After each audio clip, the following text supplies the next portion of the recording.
మిత్రులారా, ఈరోజు necklace road చౌరస్తా ఒక అద్భుతమైన చౌరస్తా.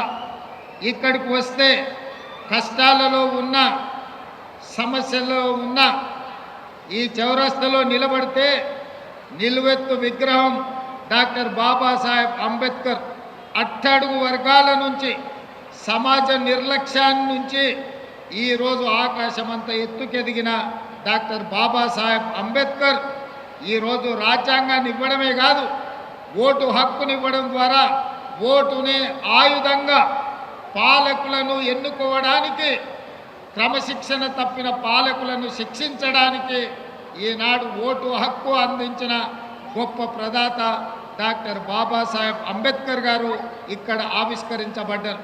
అదేవిధంగా సమాజంలో అంటరానితనం, ఆకలి కేకలు, నిరక్షరాస్యత, మూఢనమ్మకాలు, ఆనాటి కాలంలో అసలు చదువు అనేదే అందని సమయం, మహిళా చదువు అనేది ఆలోచనకు ఊహకు కూడా అందని సందర్భం.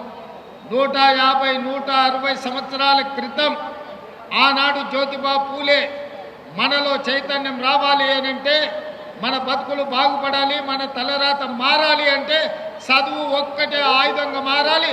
చదువుకున్న వాడు ఆదర్శ పురుషుడిగా రాణిస్తాడు, ఆదర్శ మహిళగా రాణిస్తాడని గుర్తించి 150-160 సంవత్సరాల క్రితం తను చదువుకోవడమే కాదు, తన సతీమణిని కూడా చదివించడం ద్వారా మహిళకు చదువు ఎంత ముఖ్యమో జ్యోతిబా పూలే మనకు ఒక ఆదర్శప్రాయుడిగా నిలబడ్డాడు.